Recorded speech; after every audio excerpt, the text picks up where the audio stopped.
ఇప్పుడు లావణ్య దేనికోసం ఫైట్ చేస్తుంది? అంటే రాజ్ తరుణ్ కావాలనా? లేకపోతే ఇంకేదైనా కావాలనా? మీకు అదైనా క్లారిటీ ఉందా అట్‌లీస్ట్? ఏమో దీంట్లో 2, 3 డిమాండ్‌లు చేసింది అవేమో. ఏంటి అవి? మీరు చెప్పండి.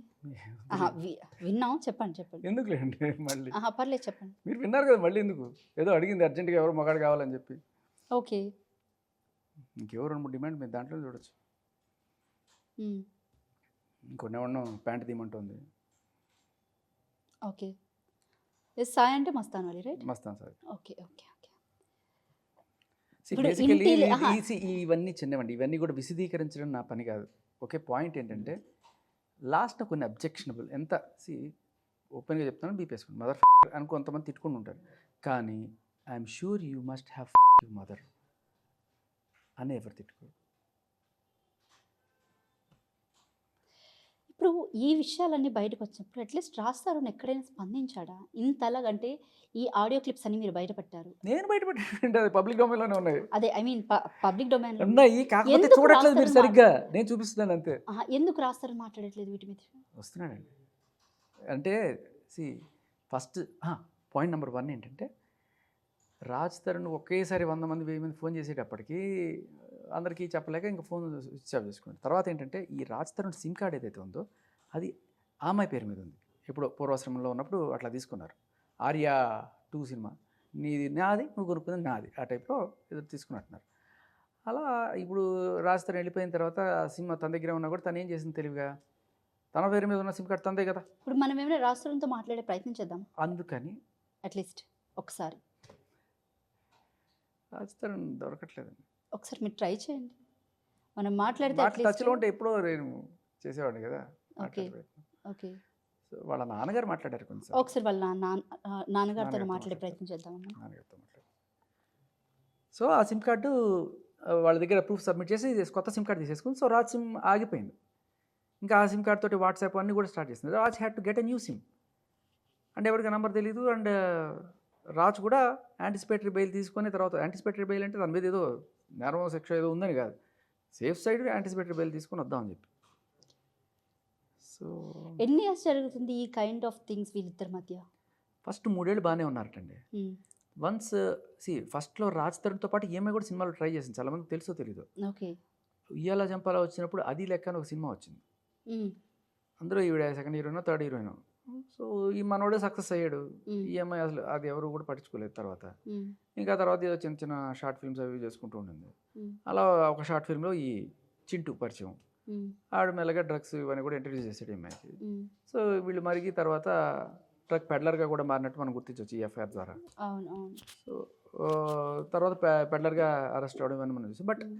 ఎప్పుడైతే ఈ డ్రగ్స్ అలవాటు మొదలైంది అంటే రాజ్ తరుణ్ చెప్పేదేంటంటే, ఈ డ్రగ్స్ అలవాటు మొదలైన దగ్గర నుంచి నాకు ఇంట్లో రక్కస్ మొదలైంది. ఎవరెవరో ఈ డ్రగ్ తీసుకునేవాళ్ళు ఆ మరి ముఠా వాళ్ళు తనే అప్పుడు వస్తారు. పోలీసులకి ఇన్ఫార్మ్ చేయొచ్చు కదా! ఎందుకు చేయలేదు? అదేమ్మా ఇంత తనే కొట్టి, తనే పోలీసులకి ఇన్ఫార్మ్ చేసి ఇంత రచ్చ చేస్తుంటే అండ్ ఇంకోటేంటంటే, అప్పుడప్పుడే తన కెరీర్ గాడిలో పడుతుంది. ఎందుకు నేను తను అదే చెప్పాడు. ఈ క్వెషన్ వాళ్ళు అప్పుడే అడిగారు మీడియా వాళ్ళు. అద్దాల మేడలో ఉండేవాళ్ళు బయట వాళ్ళ మీద రాళ్ళేస్తే ఎలా ఉంటుందని అని చెప్పి. 2017 వరకు వాళ్ళిద్దరి మధ్య ఐ మీన్ లైక్ 11 ఇయర్స్ రిలేషన్‌షిప్‌లో ఒక 3, 4 ఇయర్స్ నుంచి అనుకుంటే ఫిజికల్ అపియరెన్స్ లేదు అని చెప్పేసని తన స్టేట్మెంట్‌లో పేర్కొంది. మరి తను అన్నేళ్ల పాటు వాడుకోవడం కూడా కరెక్ట్ కాదు కదా! ఎవరు రాజ్ తరుణా? హ్మ్. పెళ్లి చేసుకుందాం అనుకున్నారు వాళ్ళు యాక్చువల్‌గా.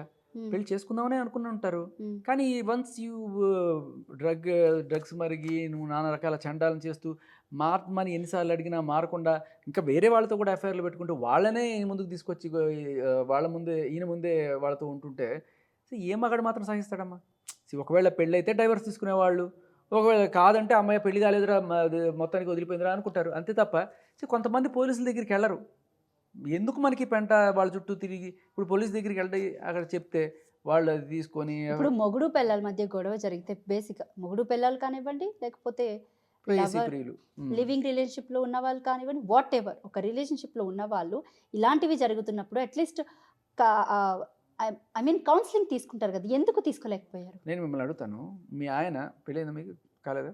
సరే. సారీ. సపోజ్ పెళ్ళయింది అనుకుందాం కాసేపు. మీ ఆయన బాగా డ్రగ్స్ చేస్తున్నాడు. మీరెళ్ళి పోలీసులు పట్టిస్తారా? Of course. అందరూ చేయరు. కొంతమంది పట్టించిన వాళ్ళు ఉంటారా? హ్మ్. పోన్లే భరిస్తారా?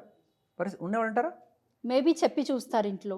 కాదు. ఇది కాదు అని ఎంత పర్సెంట్ చెప్తారు. మీరు జెన్యున్గా ఆన్సర్ చెప్పండి. ఎంత పర్సెంట్ అమ్మాయిలు మొగుడు డ్రగ్స్ చేస్తుంటే వెళ్ళి పోలీసులకి చెప్తారు, ఎంత పర్సెంట్ చెప్పరు? మ్యాథ్స్ ఎత్తి చెప్పరు. చెప్పరు. చెప్పరు బట్ ట్రై అదే చేస్తారు. టైపు, కంట్రోల్ చేయడానికి ట్రై చేస్తారు. అదే టైపు. కంట్రోల్ చేయడానికి సిగరెట్ మందు కంట్రోల్ చేయొచ్చు. ఒకసారి డ్రగ్ అలవాటు దాని నష ఎలా ఉండదు. అందుకనే కదా డ్రగ్స్ జోలికి పోవద్దు పోవద్దు అని చెప్పి మొత్తుకునే మన వాళ్ళందరూ కూడాను.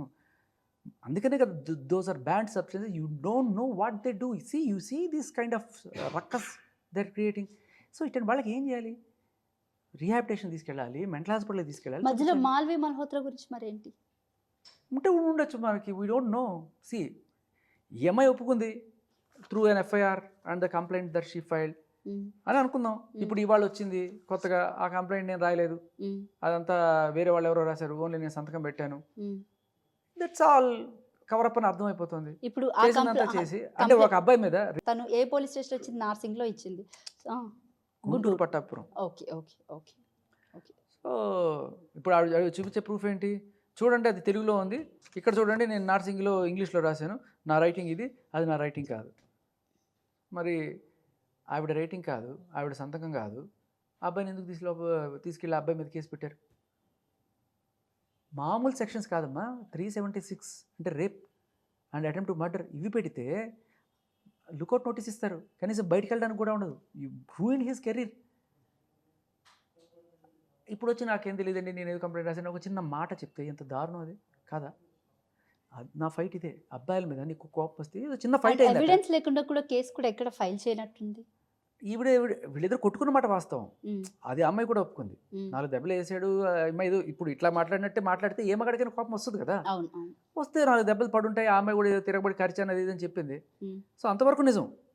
అయినంత మాత్రాన అమౌంట్స్ టు రేపు, అమౌంట్స్ టు మర్డరు ఇవి కూడా పెట్టేసి భయభ్రాంతులు అయిపోతారు కదా. ఇంకా ఇప్పుడు ఇంత తిరిగితే ఇన్ని కేసులు పెడతా, ఇప్పుడు ఏం చేస్తాడు? కుక్కిన పిల్లలు ఉంటాడా లేదా?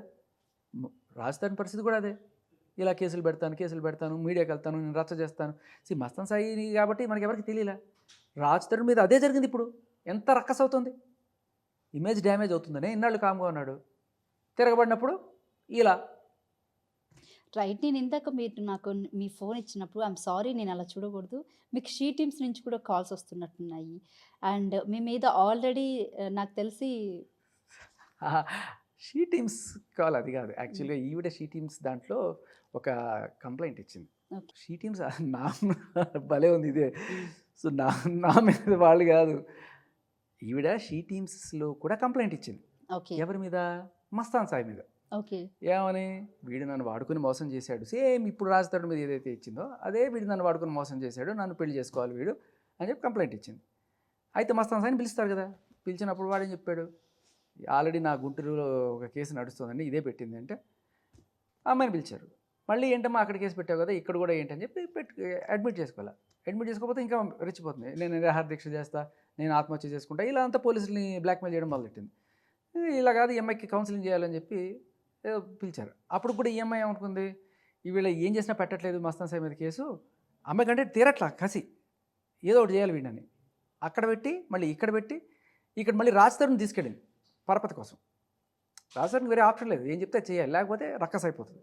సో రాజ్ తరుణ్ అక్కడికి వచ్చాడు. వచ్చినప్పుడు వాళ్ళు అడిగారు పోలీసులు, ఏమ్మా ఎవరైతే అంటే ఇతను అంటే రాజ్ తరుణ్ అని తెలుసు, బట్ నీకు ఏంటి రిలేషన్ అంటే he's my friend, he's my would be, అతను నేను చేసుకోబోతున్నా, అతను నేను చేసుకోను అంటున్నాడు, ప్లీజ్ లుక్ ఇంటు ఇట్ అని షీ టీమ్స్లో ఇచ్చి, అందుకనే మీరు చూసిన ఇప్పుడు ఆ విషయాలన్నీ తెలిసినా కూడా మరి రాజ్ తరుణ్ ఎందుకు కంటిన్యూ అయ్యాడు?